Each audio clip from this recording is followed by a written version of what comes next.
Welcome, welcome. Dondra, so good to see you in here. Kat, good to have you back. I know that today, Christo won't be able to join us. He's got a Zoom meeting, but it's good to have you guys, and we'll see if our other partners join us. But it's so good to have you guys here. All right, so I want to share with you just this idea that has come to me, and it really is about it won't sound new to you because you've been with me for so long, but I just feel so unbelievably committed to helping people who are serious students of A Course in Miracles dive in deep and go into the deepest parts of this course, because it is absolutely necessary at this time for those who are ready to transcend the ego to find the right teachers who can help them do that. Because as you all know, you have experienced liberation within yourself because you understand the ego and you're not listening to it anymore. And at the end of the day, we can want to feel the light, we can want to feel God's love all we want, but we will not be able to sustain that experience unless we transcend our ego, unless we are no longer being guided by the ego and its shenanigans. We have got to see what the ego is and not be ruled by it. And to not be ruled by an aspect of yourself, you yourself must override that part of you. So, that's it, right? I can see it in your face, Kat, so precious. It's a challenge, isn't it? Yes. So tell me, what has been probably one of the most helpful or the few most helpful things for you that I have taught that have helped you really understand your ego, to be able to see it, to be able to identify it, to be able to acknowledge that it is a part of you and only you can decide to override it?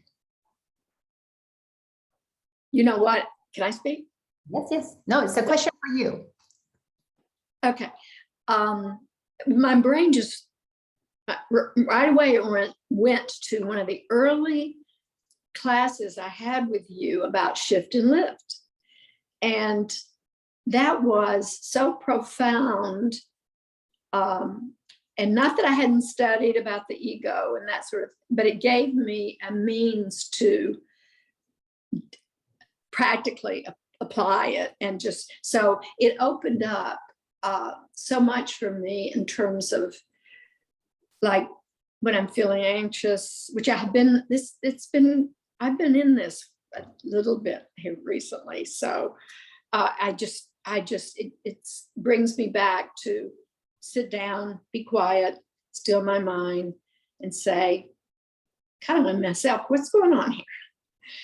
Why am I choosing suffering over being peaceful and at ease? And so that was one of the most profound. I mean, and then you've just gone on and on and on with so many blessings that I never would have understood A Course in Miracles. You know, and I know there are other teachers and stuff like that, but I really believe that you're unique in your deep, deep search for truth. So I just so appreciate that. And I have to watch and not judge myself when I feel myself going into something. I just need to stop and forgive myself and move on. Yes, well, thank you so much for, your support all these years in participating in these classes. But the distinction between my students who are feeling the deepest aspects of peace, really truly liberation, and those who come to the well but are too scared to look over the edge and see that the living waters are right there. They're right there. They're not that deep, but my goodness, coming to that well, coming into the mind and taking honest stock of what's in it is very scary. The Course in Miracles tells us everybody is called, very few will answer the call, because it requires an incredible determination to look at our own beliefs, our own BS. You can call it belief system or bullshit. It's all the same thing. Look at our own BS and not continue to act as if it has power over us. We have the power over it. We can choose not to believe that thought. Just like we can choose what outfit we want to wear, we can choose what thoughts we want to believe. And that the simplicity of that realization is what most people cannot commit to doing on a consistent basis, because it is the consistent, honest look at our thoughts and how they create our experience that allows us to feel over a period of time that we are the creators of our reality. And if we create what we don't like, then we can harness the power of our mind to create what we do prefer. But to create what we do prefer, you must not have doubt. You must have trust, faith in God, that it is there, that it is you, that you and it are one and operating as a team.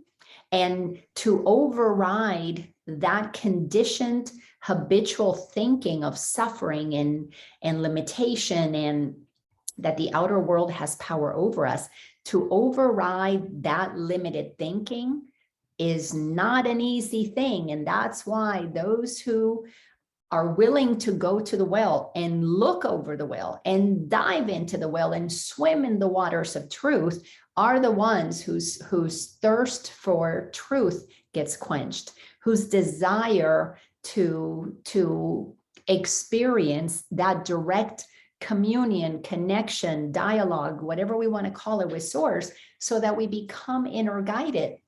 There's only two ways of being, as I've shown so many times. There's only two possibilities, and it's to do God's will, which is always for our higher good. It's always for love. It's always the expansion. It's the movement into infiniteness.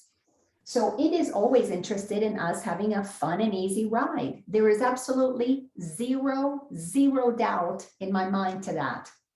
The ego, on the other hand, is what's been blocking that ease, that fun, that flow. That's what it does, because the ego is a block to God. I think it was Wayne Dyer that said the acronym ego, EGO, edging God out, is nothing more than our own willful, misguided, albeit it is misguided, but our own willful use of our creative power. And it is to see, well, if I'm powerful like God is, then let me create what I want to create instead of doing what God wants me to do. And that choice to go try things our own way sends us on the journey of having so many experiences that then we need to learn from to correct us and bring us back to God's way. You know, it's like little children. And those of you here, you know, you've had little children. Little kids want to learn everything all by myself. And really, there's nothing wrong with that, but they could easily learn the lesson. Don't put your finger in the socket if they just listen to mom and dad. That's the fun and easy way. Let's just not do that. But they will put their finger in the socket or a spoon or something and get zapped. And some will learn from that. That will be enough one time. A few may have to do it a few more times. But you don't have to do that if you listen to the father, mother. If you listen to the parent that says, don't do that, that's going to hurt you, you will avoid that lesson. And that's where humanity is at a place right now that we've had, some of us are tired of the lessons because they're the same lessons over and over and over again. We are being given an opportunity to just listen to the Father, Mother, God, and allow ourselves to be guided. Can you imagine how many times as children we could have avoided, totally avoided big lessons? But if we had those lessons, we couldn't avoid them because we needed the lesson to understand what we wouldn't receive just by simply saying, oh yeah, I'm going to trust you, mom, dad, to tell me what it is that I need to know. So the lesson is a recognition of the lack of trust in God. But once trust is in God, we don't need the lessons. It's not necessary because the lesson is simply because we didn't trust God. If we learn to trust God and we listen to the guidance, then we will be able to get to where we want to go and understand what we're doing without having to go through the repetition of the lesson. And again, there's nothing wrong with that. Absolutely nothing wrong with that. But if we're tired of doing it our way, there is a way that has always been there. It's steady and consistent, and it is to do the will of God. And to surrender to God is actually, the ego tells us, oh my God, to surrender is to give up control, to give up power.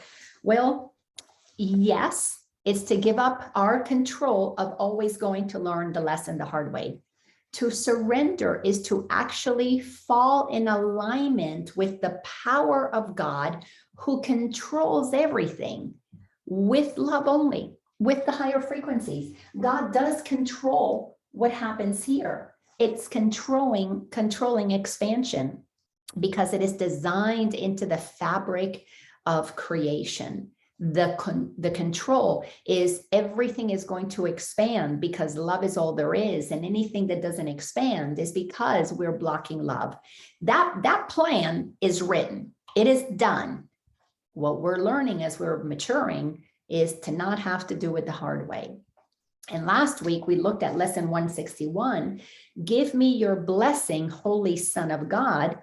And we were looking at that, understanding that we need to recognize each other as one. We have got to ask the other for a blessing instead of us giving them a curse, if we want to understand the plan that God has created for us. This is the beautiful control that God has. And when I say control, God is not controlling us and making us do what we don't want to do, or even making us do what we want to do. That's not the kind of control that God has over us. The control comes right down to physics, to mathematics. There is formulas are created into the fabric of all that isness that allows the stars and the moons to operate the way they operate, to float the way they float in proximity to one another, to do what they do and sustain it for billions, well, I shouldn't say billions of years, for eternity.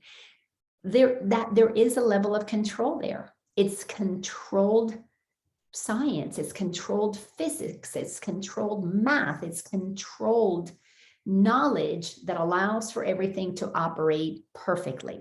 When we surrender and begin to understand these beautiful formulas that allows us to navigate creation with joy, with fun, with ease, like a child in a playground with infinite number of toys, well, that's exactly what God wants us to experience. And that's what we will experience when we surrender to God's will and stop blocking God. So we keep creating more lessons to have to learn how to come back in alignment to God, because that is the path of fun and ease.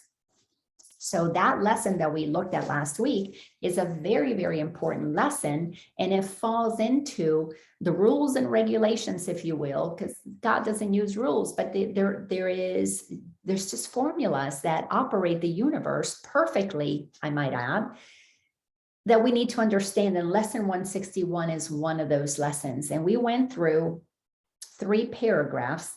I believe, no, I'm sorry, 4 paragraphs. So I'm going to reread a little bit. Well, I'm going to reread paragraph number 4, just so that we're all back in connection with this. But I'm going to just mention a couple things throughout paragraphs 1, 2, and 3. So this is about taking a stand against our anger.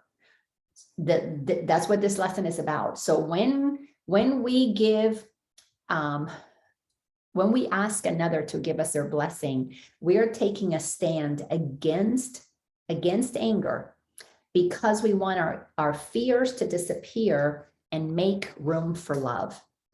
What this means is that we are clear that one of the governing rules of the universe, one of the governing formulas, is that everything is made of the same substance. If we are one, and we are all made of God, source, spirit, fabric, of creation, energy, consciousness, whatever we want to call it, if we're all made of that, then we are one with all that is. So beginning to see those whom we have trespassed against, whom we have done things to hurt, and beginning the process of saying, please offer me your blessing. Don't hate me. Just forgive me. That's a blessing. Please forgive me. As we do that with the holy sons and daughters of God, we are recognizing our oneness, and we are realizing how what we think and do affect the collective. They affect humanity, because if we're sending ripples out from a low consciousness, it's going to do low consciousness things. If we steal, if we cheat, if we hurt somebody, if we lie, all of those things have ripple effects of karma, and they will create the lessons that we need to learn so that we will take the action necessary to bring us back into alignment with God's will. So realizing, if you want to get out of anger, then begin to ask our brothers and sisters for their blessing. And then it goes on to say, as you move further down, that the ego is going to tempt us. It's going to tempt us into feeling righteous. I am justified in what I did to that one, to block us from learning the lesson that there is no justification in hurting yourself, even if you're hurtling it to somebody else. Because if we're one, it's always coming back to self. Then it goes on to say that, the mind is really abstract. It doesn't have solidity to it. The ego has solidity. This is the way that it is. So when I talk about God's laws, God's rules, those are universal. So they apply to everybody. It applies to everything. And they are laws of physics. And we want those laws to be working, and we want to count on them. But the ego creates laws that are based on separation. They are based on hierarchy. What works for me doesn't work for you. It's what the politicians use. It's what the parents use. Do as I say, not as I do. Well, those laws are evidence that the ego has been ruling this planet for far too long, because there's too much chaos. And it is time for those who are waking up. And my classes are really geared. They're designed, because of the way that I teach, because of from where I teach, they're designed for the most serious and most committed students to truth, because we are making absolutely no exceptions. That's when teachings are absolutely of the highest potential truth, because there are no exceptions. If God says it is this way, it is this way. We're not sitting here debating what God says. We are sharing how to implement what God says so that we can experience what God says we will have, and enter into God's will, where we're operating from God's truth, seeing with the vision of our inner sight, not our eyes' outer sight, and operating with love, with intuition, with joy, grounded in the truth of who we are. So this continues to tell us that we have got to begin to practice these teachings very specifically. We have to do it, because one brother, as it says in paragraph 4, which I'm going to read the whole thing, one brother is all brothers. One sister is all sisters. There is only one of us here. So to ascend this planet, let me rephrase that, to ascend with this planet. This planet is a consciousness that is ascending. It has already forgiven all of us our trespasses on it. And it is moving forward because it is making no exceptions. It is following God's path. And in following God's path, we get to ride on this planet's back and enjoy the ride, or we're going to want to do it our way, and it's going to be challenging. So when we understand that everything is one, whether it's a person, a rock, water, a flower, a bird, a pet, it doesn't matter. All is one. Every mind contains all minds, for every mind is one. Such is the truth. Yet do these thoughts make clear the meaning of creation? Is it clear to you that all thoughts, that all minds are joined, that all minds are one? That wasn't clear to me for a very long time. It wasn't until I began to really teach and hear that we all had the same stories. We all wanted love. We all experienced fear.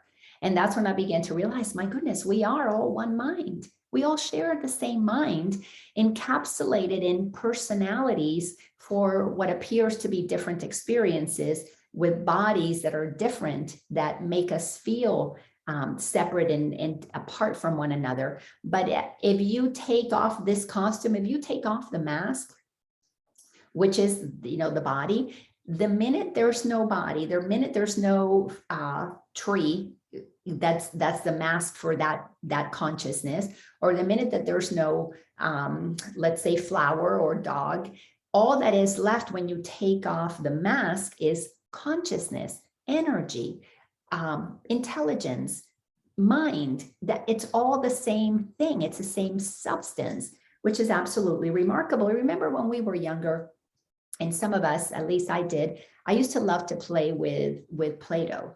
And I used to have all kinds of little gadgets to play with Play-Doh that I could send the color through, and I would squeeze it almost like it was going through this thing that created shapes. And I would take some of these shapes and cut them up, and I would make flowers, and I would make boats, and I would make cars, and I would make people, all made out of Play-Doh. Well, consciousness is Play-Doh. Each of us molds it to be the shape of what it is that we want to experience. And if I showed up in the form of a human, that's what I wanted to experience in this lifetime. But I've been rocks, I've been sand, I've been air, I've been dirt, I've been all of those things. And I'm okay with that, because we're moving through levels of consciousness. At the lower one-dimensional world, well, all that was there were the elements creating a planet: air, fire, wind. All of those elements were there to create the planet. We were those elements. We are those elements. And second dimension, third dimension, we are in the third dimension, the 3D world, really more in the 4D world. But we are moving by beginning to take control of our thinking into getting clear about what it is that we want to create instead. And we can't get there to clear up what's in our mind of the old consciousness to make room for the new consciousness until we ask all of our brothers and sisters to give us their blessing, because that humbles us. That moves us out of righteousness. It's a great exercise to stop being right. Then it goes on to say, do these words bring perfect clarity with them to you, that this is the truth, that one brother is all brothers, that every mind is contained in all minds because we're one mind? What can they seem to be but empty sounds, pretty, perhaps, correct in sentiment, yet fundamentally not understood nor understandable? The mind that taught itself to think specifically can no longer grasp abstraction in the sense that it is all encompassing. We need to see a little that we learn a lot. So the mind of God is completely abstract. There are laws that govern creation. Everything is connected. That is not going to change. And inside of that, because all is created as one, all is loved unconditionally, and all can do whatever it wants to do, free will, have whatever experience it wants to do, suffer if we want to suffer, kill each other if we want to have those experiences. But when we take off these physical vessel costumes, we are all connected because we are the Play-Doh, not the shape that we have associated ourselves with. And the Play-Doh has its characteristics, and none of us can change that because God created it so. And what God decrees is. It's only the ego that thinks it can override God. It can block it. It can attempt to block the flow of the good yumminess that God wants us to experience, but it cannot change that there is a flow, and it cannot change that God created us to flow, and it cannot change that at some point we will flow, because it is God's plan, and God's plan, God's ways eventually will win, not because God is going to overpower us and make us be loving when we don't want to, but because we're going to get tired of pushing against this incredible flow that wants nothing more than to be experienced by us consciously. God wants to have the experience of flowing with fun, with ease, with collaboration, co-creation, with joy, with just all the good stuff. God wants that. God didn't want to experience discomfort. And so God didn't make itself have to do that. The discomfort is the block to what God wants us to do. It's the absence of the light. Because if you notice in the universe, there is no source of darkness. There is only light and the absence of light. When a planet is in the way of the light shining, then we experience darkness. Not because God made darkness, but because God gives the planets permission to turn in any direction that they want. It's written into the code. We have free will. And when a planet turns, well, it's going to cast light. That's just the way that it is. When it gets in the middle of the sun, it's going to cast light. And then it creates a shadow. And when we are in the dark, when we block the light, we create a shadow. The shadow is our ego. And when all of these things make sense, all of this that is being taught to us makes sense, because we're hating on one another, and all that we're doing is blocking love. So what would fix that? What would let the light return? Stop blocking it. Stop listening to your shadow, your ego self. Become the one that removes yourself from blocking the light by being willing to say, give me your blessing, Holy Son of God. Forgive me, for I knew not what I was doing. I totally, completely made an error. And in that request, we literally open the door through humbleness to trust, to flowing in integrity with what is possible for us. Paragraph 5 says, it seems to be the body that let me start again. It seems to be the body that we feel limits our freedom, makes us suffer, and at last puts out our life. So we all think, okay, the body is the one that does all these terrible things to us. Yet bodies are but symbols for a concrete form of fear. Course in Miracles tells us, I'm not a body, I am free, for I am still as God created me. So we have to get really clear that we have been conditioned through the belief systems, the BS that's been planted into our mind, implanted and indoctrinated into us through all this conditioning for thousands of years, that the body is what we are, that the body is the most important thing. And once we got conditioned to think that we are the body, we don't remember that we are the consciousness, the energy, the essence of God, the essence of intelligence that is the one who chooses to have an experience with a body. So it goes on to say that fear without symbols calls for no response, for symbols can stand for the meaningless. Everything that is a symbol, a rock, a tree, a dog, a person, a building, even a position like president, all of those are symbols. They're all made up. So we all made up becoming a tree, becoming a horse, becoming a human. We made that up because we're creators. God created us in its image to create. And we are here to create experiences with a body. But where things got wonky is that we got conditioned to think that this is all we are and to stop to know God's will for us and for everybody else. And once we went into I'm a separate body and we went into protection and fear began to happen, we began to justify hurting one another. We began to justify manipulating and attacking and defending ourselves from each other. So we have to understand that these bodies are meaningless. At the end of the day, they have zero power, none whatsoever. Because the way to tell if a body has power or not, look at all the dead bodies that some of us have been in front of. I probably in my lifetime, I've been to at least 15 funerals and have seen the dead bodies in my own home of my mom, of my grandparents. I've seen those bodies laying there doing nothing. Those bodies had no power, but they were bodies. What had power? The life force got unplugged. So then what really has power? The life force that animates the body, or the body that can't do anything without life force? And once you get really clear where the power is, you begin to remove the idea that the body has any power and that it does things without you thinking you have power over it, because we are returning our mind to its rightful, correct place, which is to remember that we are creators.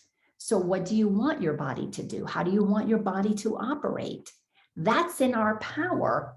But if we chose to learn the lessons, instead of believing what God is telling us, instead of trusting what is said in the Course in Miracles, you're not a body, you're free. Are you operating like your body is really important? I still do. I put it to sleep. I let it rest. I give it a nice comfy little nest so they can rest in. When it wakes up in the morning, I wake it up often because I set an alarm and tell the body when to wake up. I brush the teeth of this body. I feed this body. I exercise this body. I do all kinds of things. I clothe it. I keep it warm, cool it down when I want to, bathe it, all kinds of things. I even cut my hair so it doesn't just, run however long it wants to run. So I do a lot of things to this body, but notice my language. I do those things to this body. And if this body gets sick, I will take care of it. And I am doing my very best to stay healthy, to keep the body healthy so that it doesn't get to the point where it gets sick. But there's cumulative things that I have no idea about that as they show up, they are reminders of lessons that I'm here to learn. Because I didn't learn this lesson when I was little. I thought I was a body. Everybody thought they were bodies. So now I am reversing my thought system, and it begins, one of the things that it begins with is a recognition that I have a body. I have a body to express God, but I have conditioned thoughts in my mind that sometimes block God, and I've been operating from ego. So getting clear about this, we can't correct our beliefs about our brothers and sisters until we correct the beliefs about ourselves. Until we're not a body, we are not, and accept that, we are going to see others as bodies potentially threatening us or giving us something to make us feel better. That expectation of another needs to go away before we can recognize that they're not bodies. So that's not who they are. So why not ask for a blessing? Who would you be asking for a blessing from? From the consciousness, from the love that they are.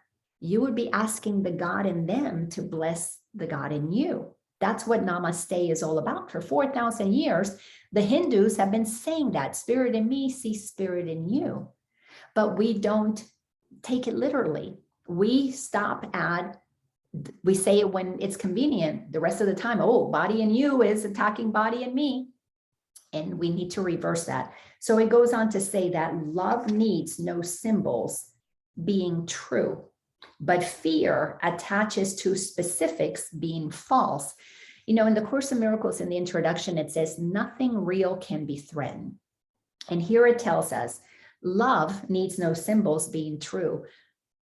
It's real. It cannot be threatened. The love, the consciousness, the eternal aspect of who we are cannot be threatened, cannot be hurt. We are creating a relationship, cultivating a relationship with the truth of who we are so that we can begin to be the change we want to see in the world. Because when we begin to see others others, quote unquote. Remember here, it's my teaching is all about the truth that the Course in Miracles teaches, because nothing real can be threatened when you know the truth. When you see others, you are seeing but aspects of yourself looking back at you, giving you an opportunity to experience how you're showing up, to experience, sorry about that noise, to experience, are you extending love or fear? Are you a child of God, knowing who you are? Or are you operating inside of the level of disconnection that still requires lessons? Because if you're operating in those disconnections, the lessons have to come. And how do the lessons show up? Through our request to learn that way. But when you are committed to learning the fun and easy way, then you will have the lessons of those things that are still in your consciousness that are not true, that you need to correct, that you need to literally shift and lift your vibration, shift from the low frequency thoughts, fear, guilt, shame, those thoughts that create density. We need to begin to look at it. How does God see these things? So we can move out of that misperception that is false. So paragraph 6 says, bodies attack, but minds do not. This thought is surely reminiscent of our text, where it is often emphasized. Yes, the text tells us that all the time. Bodies attack, but minds do not. This is the reason bodies easily become fierce symbols. You have many times been urged to look beyond the body, for its sight represents a symbol of love's enemy. Christ's vision does not see. What this is attempting to tell us is that because we see two people on a boxing ring and they're punching each other, we see bodies hurting each other. Because we have heard of somebody stabbing a person, or somebody raping a person, or somebody spanking a person, we believe that body did that. This body did that to that body. So we think bodies can be our enemies. We're afraid of bodies that do things that feel harmful, hurtful, painful. But that is part of the conditioning, so that we would fear bodies, so that we fear the body of the dictator, so that we fear the bodies of the people in the army, so that we fear the body of the teacher. So that has been indoctrinated into us to, number one, believe bodies are separate, bodies are higher and lower than others, and bodies can inflict pain or pleasure upon us. So it goes on to say in paragraph, I'm in paragraph 6, sentence number 5, the body is the target for attack, for no one thinks he hates the mind. Yet what but mind directs the body to attack? What else could be the seat of fear except what thinks of fear? Let's talk about that. Would a person go out and hurt anybody unless in their mind they were believing that they either needed to protect themselves or they were justified in hurting the other? You know, let's look at people in the military. These people are highly, highly trained. Those bodies are trained to become weapons in many ways. And they will do things. They can have their bodies do things that the average person will never do. But they can open and break and push and utilize the body in amazing ways. But if we took the thinking out of them, if we just blocked thought, would those bodies do those things? Would those bodies be able to perform those tasks that they were trained to do? No, they wouldn't. So where is the attack coming from? It's coming from a thought that is justifying that attack, whether in self-defense. If you're believing somebody's coming after you, you're going to attack them back to protect yourself, which of course is part of the way the ego justifies attack. But as we know, because we're always going to learn the truth here, and we don't want to go into attack mode because we want to be in our defenselessness. Once you're in your defenselessness and you know God's truth, there is no need to attack and hurt another. But while we are in human form and we're moving through the levels of consciousness, Some of us may do what needs to be done in the moment and maybe defend ourselves and protect ourselves by attacking another. And we're not being judged. God is not judging us, but we need to be aware that if we do something to that brother or sister, even in self-defense, we require their blessing, because that one that we did something to is ourselves. So what lesson are we learning there? Jesus didn't have to learn any more lessons. That's why he was able to be crucified, because he didn't need to learn lessons. He had already graduated from the class. He knew he was eternal. He knew he was not a body. He knew he could forgive everybody and get their blessings, because it was an aspect of himself that was operating at a lower frequency. He was releasing that aspect to be able to rise in frequency by offering a blessing. I forgive you. You know not what you're doing. You know that person that received that blessing when he was hammering Jesus's hands to the cross, putting those nails through his hand, he was following orders. But can you imagine being forgiven in the middle of something as horrific? And I'm doing this because I don't want to judge it, because it's all happening in consciousness. That person with that lower consciousness, something got activated in them that they must have felt remorse. They must have felt guilt. Well, if we are in guilt and shame and we want to get forgiveness, guess where we have to go to for forgiveness?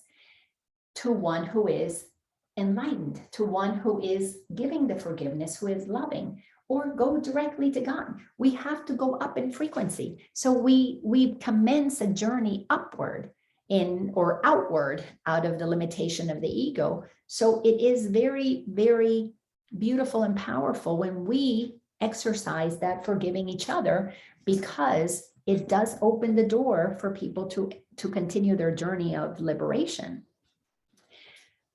All right, so let's make sure that we're really clear right here. We are establishing that it is the mind that attacks, not the body. Because once that is established, then we're free and clear to know that all the work is at the mind level. Course in Miracles is a course in mind training. So we need to continue to train the mind, not the body. All right, not that we don't take care of the body. As I said, I do, because I want it to be a healthy vessel, well, as long as I'm here. And I want to be congruent, mind, body, spirit, all operating at the high frequency. So my body I'm taking care of it so that it's operating optimally to the highest frequency possible, because my mind operates in high frequency and my spirit is the highest possible. So where my spirit is at the highest frequency, my spirit is here. I don't have to work on my spirit. I just had to release it from the bondage of the ego. My body is moving. You know, I used to feed it crap. I used to believe that fast food and junk food and alcohol and all those things were okay. Well, they were okay at this frequency because they helped numb my discomfort, or they helped me feel comfort. You know, eating a bag of Cheetos felt so good when I couldn't do something else. Or at the movies, they train you to eat Milk Duds at the movies. So I had to little by little take my body through the processes of letting go of the foods that don't serve me. Like in my mind, I let go of the thoughts that don't serve me. But it's all because I wanted an alignment with my spirit that is already at the highest possible level. So training my mind, training my body, they go hand in hand for the very specific purpose of aligning with spirit, so that I am operating congruent in frequency. All right, so paragraph 7, hate is specific. There must be a thing to be attacked. Listen to that. Hate is specific. None of us decide, oh, I'm going to attack somebody who didn't do anything to me. Typically, that's not how it works. You know, the government may do that. We're going to go attack all these people that didn't do anything to us. But the average person, that's not what we're doing. And even the government, they're not just willy-nilly, I'm going to go attack these people. When there is deliberate big attacks like that, mass attacks like that, there is a premeditation, believing that those people can hurt them at some level. So they're going to attack them before those people would attack them. And it's always to take them out of their position of power. That's the only reason the governments would ever do anything to innocent people, is because they know that those innocent people have the power to get rid of them if those innocent people knew that they had the power. Anyways, that's a totally different story. So let me not go off the track here, but hate is specific. There must be a thing to be attacked.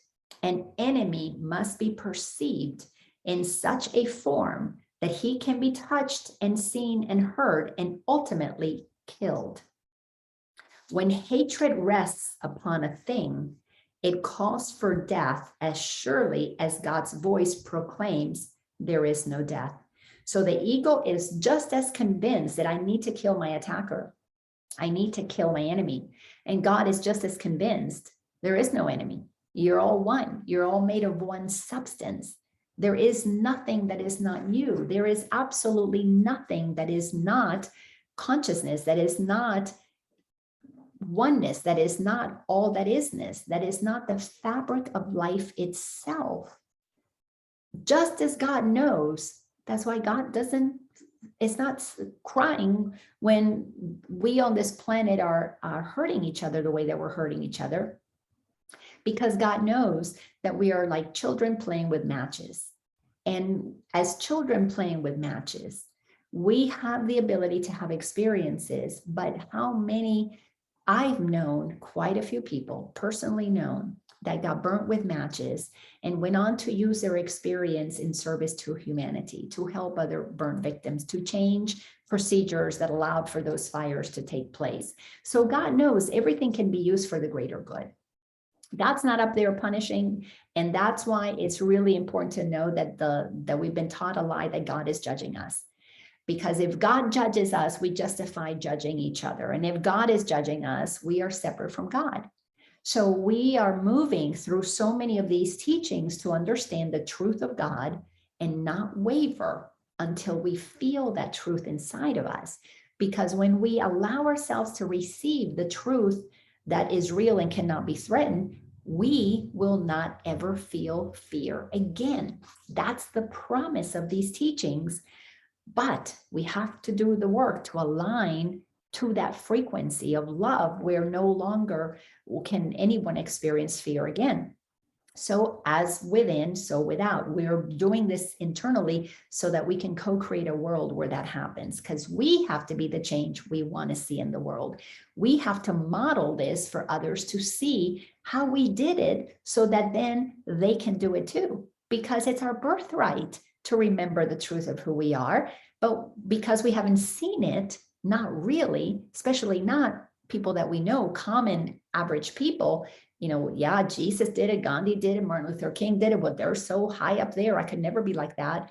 Well, yes, you can, but it requires more teachers, examples right here in our everyday lives. And I'm an ordinary person. And if I can wake up and I can connect with God, anybody can do it, because believe me, there is nothing special about me. Nothing whatsoever that is not just as equally available to each and every one of us. Why? Because we're made of the same thing. We are all one. We all have the same inherent power.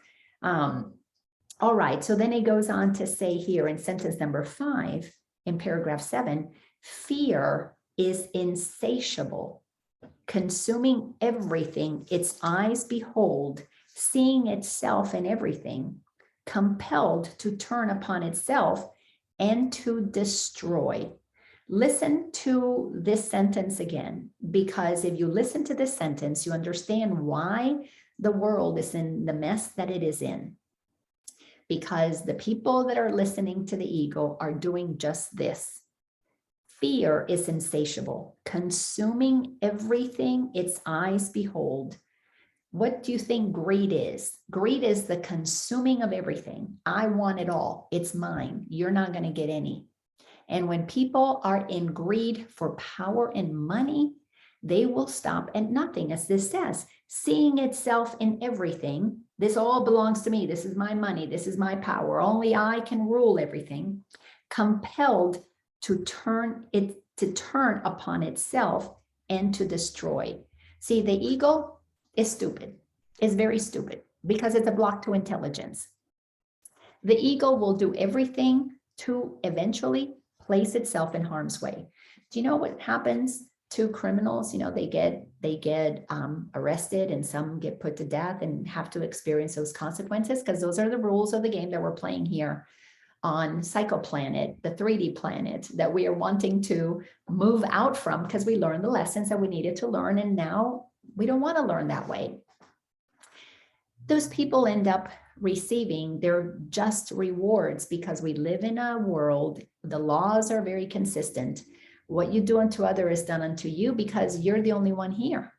So when somebody commits crimes against humanity or against anybody, it doesn't matter, it will be done unto them, because we operate in a very clear, it's a mathematical, it's a formula. What you do to anybody else, you are doing to you, because you and I are one. So everything eventually will come back. But here's the beautiful thing: what you do unto other in kindness and high frequency comes back to you too, because you're doing it for yourself. This activates the law of giving and receiving being one. So whatever we are doing, if we're doing it with God, is only going to multiply the goodness that we experience. If we do it with the ego, it's only going to contract us. It's only going to lead us to one place, and one place only, where? Death. But when you know that death is not real, then you move out of that lesson of having to learn through the death experience. Then the next paragraph, number 8, says, who sees a brother as a body, sees him as fear's symbol, and he will attack, because what he beholds is his own fear external to himself, poised to attack and howling to unite with him again. So let's talk about that in the two ways. So which part is howling to unite, and which part is justifying the attack? So the ego wants to attack and hurt. And if I have decided that, you know, my former husband hated me and he was attacking me or judging me or whatever, if I went on the attack, which I did a few times, by the way, but then I realized, oh my goodness, I don't want to continue the action of karma and repeating lessons the hard way. I wanted to learn lessons the fun and easy way. And it wasn't so easy in the beginning of totally, completely letting him know that his thoughts about me were not true, but I wasn't going to defend myself, because I was honoring that he can believe whatever he wants to believe. He's creating his own reality. And if he wanted to believe that I was cheating on him, even if I wasn't, it was okay. So I began to ask for blessings of my holy brother. And I would just say to him, you know, you're believing these things about me, and I'm sorry you're experiencing such pain. Please, please forgive me for anything that I have done that's activating in you this experience. I don't want to do that for you. Now, I can't stop you from believing that that's happening, but I was cleaning up my side of the aisle, letting him know, you know, it is absolutely not what I want for you to hurt because of what you're believing about me. Because I knew by then the mind is what created everything. He personally, his physical vessel, wasn't doing anything to me. Now, he was big and imposing, and at times it made me a little scared because he was the big guy, towering over me, over a foot taller than I was. And of course, all those many pounds taller or more than me. My physical vessel at times felt really small, and my mind went into, oh, what if he hurts you? What if he smacks you? What if he, I don't know, never really felt threatened or in danger, but I did have fear-based thoughts. And I had to clean that up in my own mind so that I could return to using this vessel as an extender of love. And to the best of my ability, I would just extend love. Oftentimes, all that love looked like was to be kind to him while he was in the middle of a tirade. And that was all that I needed to do, because I knew it was in his mind. He was believing something that wasn't true. I didn't have to correct it. He's a creator just like me. He can believe whatever he wants to believe. If he wants to suffer, he can suffer. If he wants to lose the person he thought he was in love with, then that's okay. He gets to do that. And it was not my right to stop him from doing that. If just offering what I was offering wasn't sufficient, then my mind was clear. Let him do whatever it is that he wants to do. Just in blessing, I released that relationship for him to move on to do whatever he wanted to, and howling to unite again, because the ego is confused. So the ego doesn't want to lose these wonderful things, doesn't want to lose the love, the happiness, the joy that it knows is possible. So it will attack, make that one, blame that one, and let that one know that it's their fault.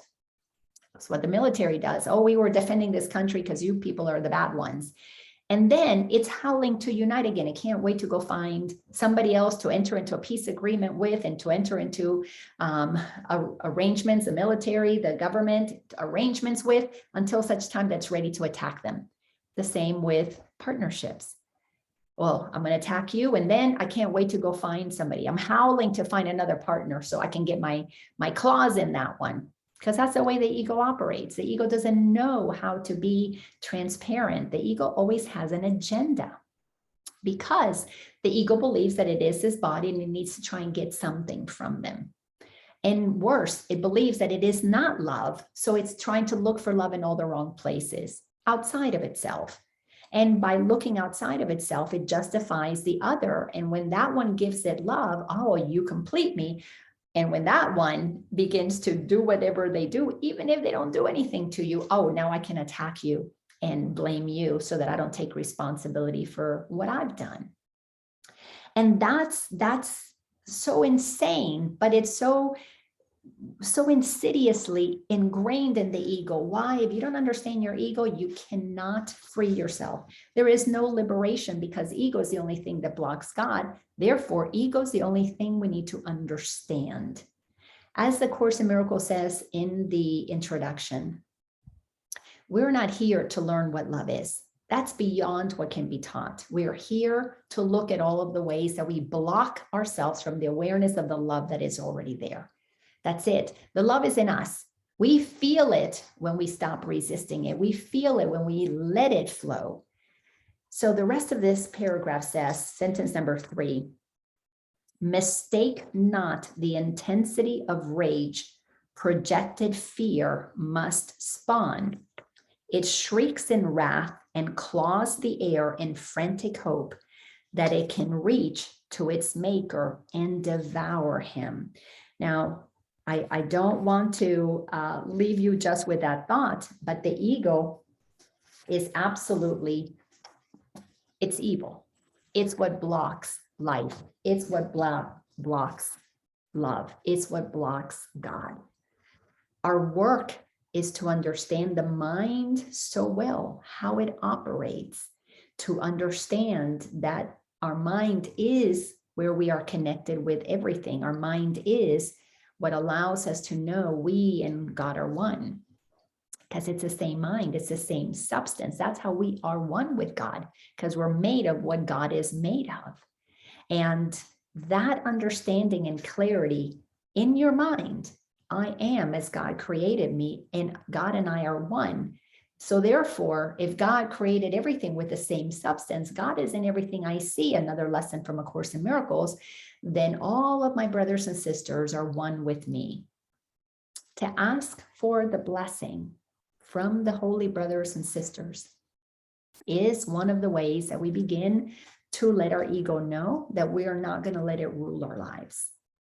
Because who would you attack if you know that they are your brother or sister? Who would you hurt deliberately if you know you're hurting yourself? So this lesson 161, give me your blessing, holy son, holy daughter of God, is an acknowledgement to another. I'm doing my work. I'm getting in integrity. I did a harm to you. Now, there's a lot of people that I've apologized to that wasn't in person.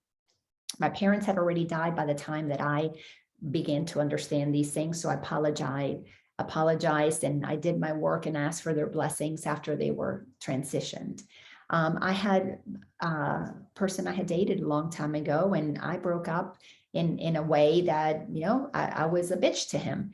And he ended up passing away, I think maybe 10 years after the fact. I was home visiting with my sisters, and one of our friends from childhood was there, and she let me know that Tom had died. And I knew that I needed to ask for forgiveness, and I was already on this journey. So I was correcting as many things as possible. And I just had to speak it to Tom, even though he wasn't in front of me, or my parents were not in front of me, or even my former husband, Ken. There's a lot of things I apologized long after we were not together.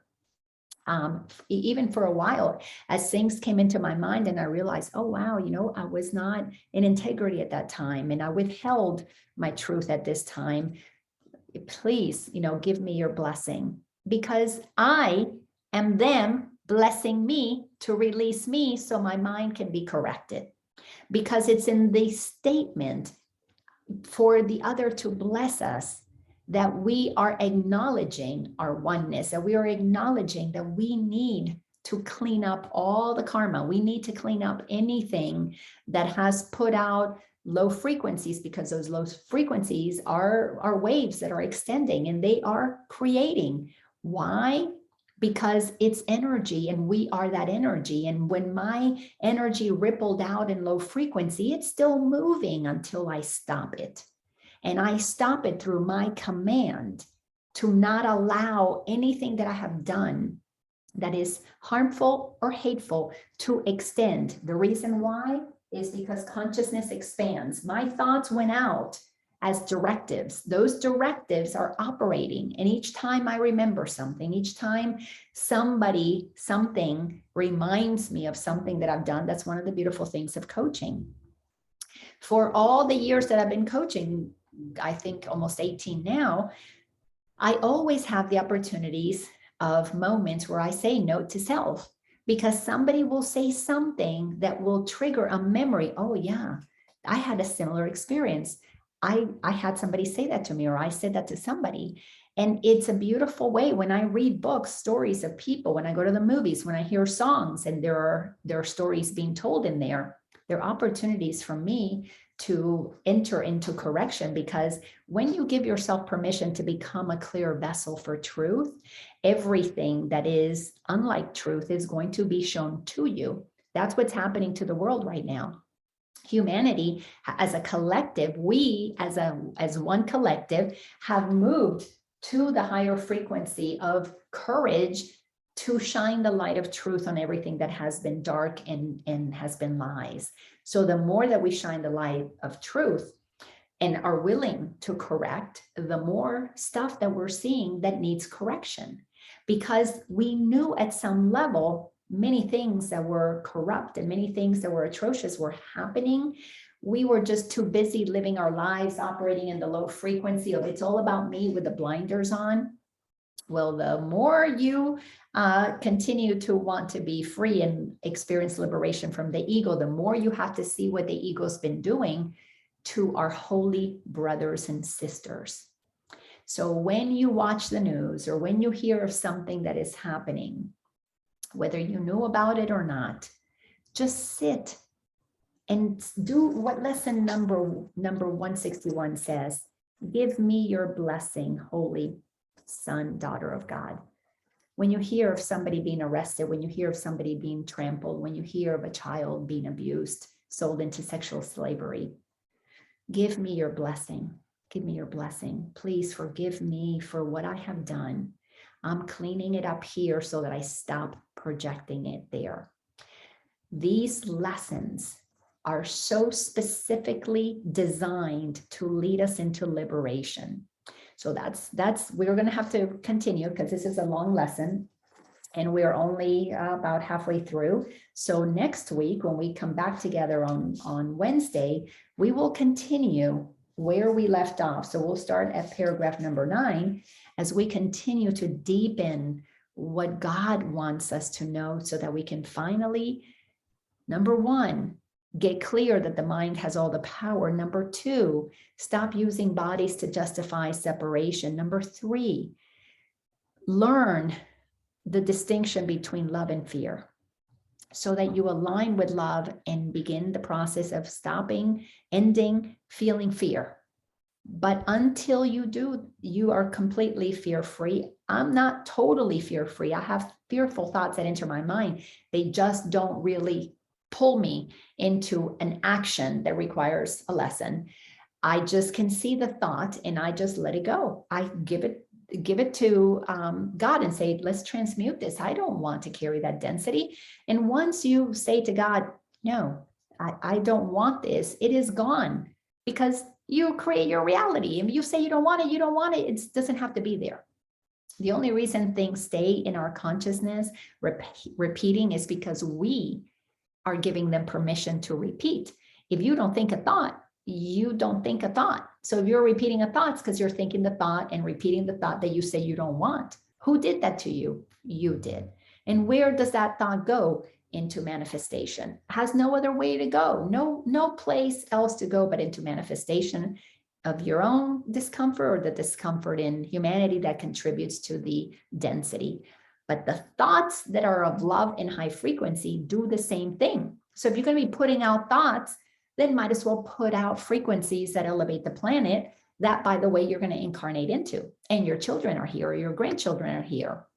So why not be consciously deliberate to ask all of our brothers and sisters to give us blessings.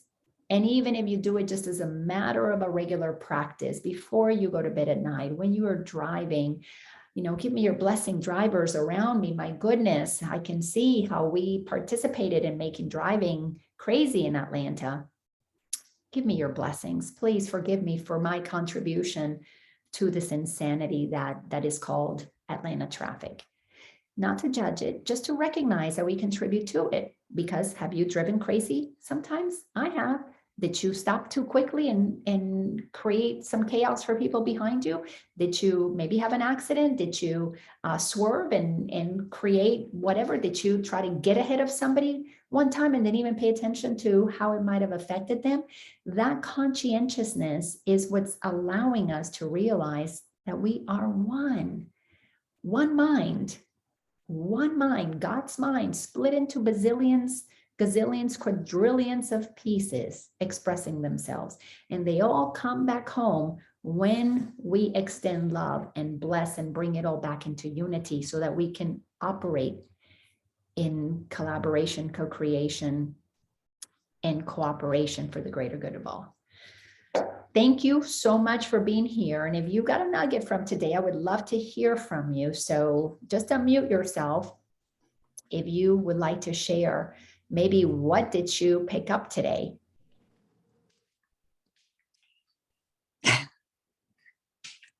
Does Dondra want to talk?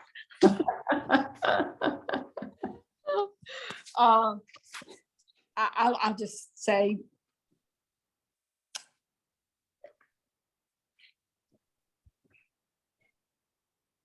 I love that idea. And I am the idea of asking for blessings. And I'm driving down to Florida on Friday, and for the week with be a family vacation. So I might not be on some of the calls. We'll see how that goes. It may not be appropriate to be on the calls while I'm there.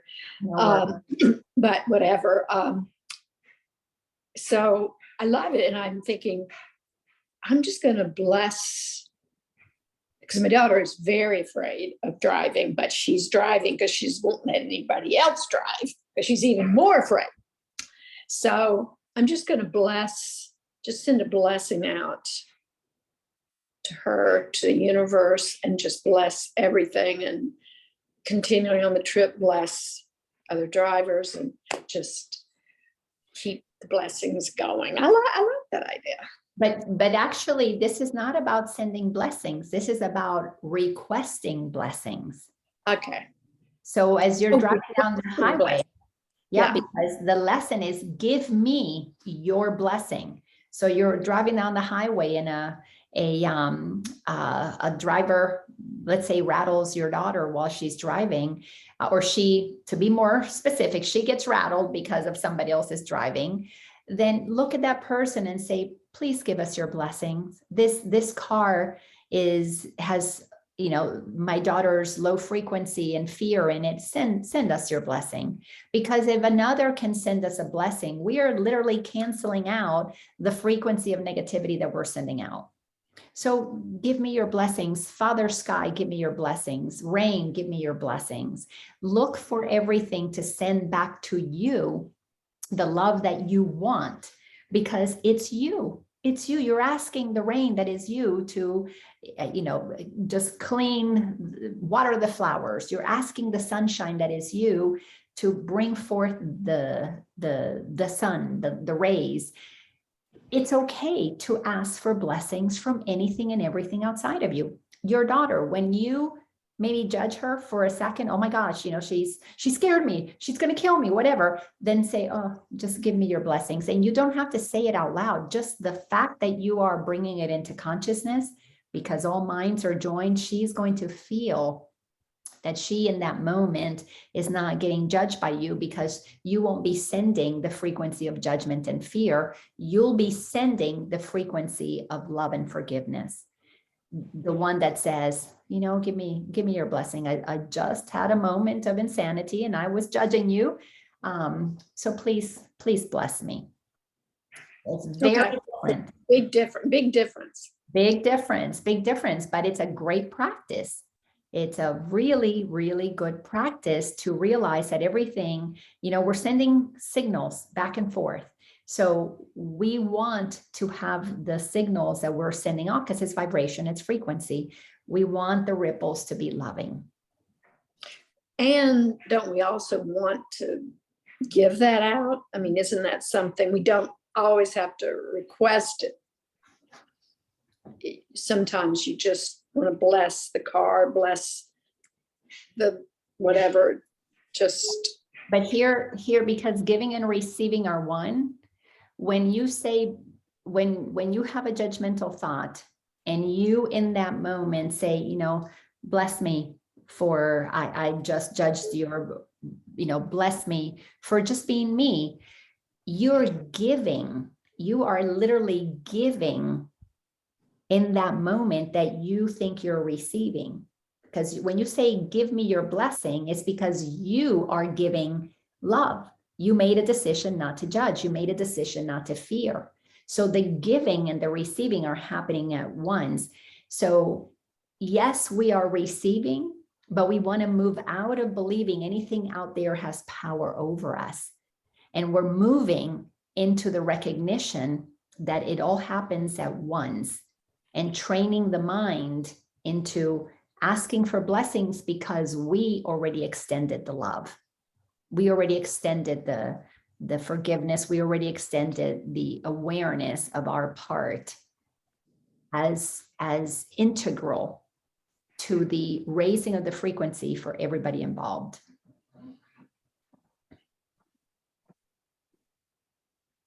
Yeah. Like in my prayers, after I meditate my prayers, I work on my visualization of what I want to see, what I prefer to see in this world. And I also bless, and I do send blessings out and prayers out to people who are suffering, or to the whole world, really. And ask them to give you their blessings too. So just let it be a continuation. You send them prayers, you ask for their blessings. So that person that you're praying that is hurting, ask for their blessings. Please bless me, oh, holy child of God, because it's an invitation in consciousness to open up a portal for them to feel the light, the lightness of what you are standing for. Would that, I'm assuming that would totally be appropriate with my younger daughter, to ask her blessings for me, because every morning I pray for her. Yeah. Say to her, not because you need to make it even. I prayed for you, so please pray for me. But rather, you know what? I would love to have your blessings. You are such an amazing person. I would love to have your blessings. Just think about me throughout the day, like whatever, and just send some love my way. And we train others to be sending love and not just be getters of love, but so that we can keep it going. We send and receive at the same time. So train them to extend it. Why not? Yeah, why not? Yeah. Okay. All right. Thanks. And when you walk by a tree, give me your blessings, beautiful tree. You're, vibrant. You look so healthy. You look so colorful. Give me your blessing. Give me some of that good juju. Why not? Well, have fun on your trip. I'm going to go to Florida for just the weekend. I'll be back Sunday night. I'm going to Destin. Where are you going? Treasure Island. Ah, lovely. Well, have a beautiful time. And I'm so glad you and Dondra joined us, and the rest will catch the recording and maybe we'll see them here next week. But have fun. Okay, I will. Love you all. Bye-bye. Bye.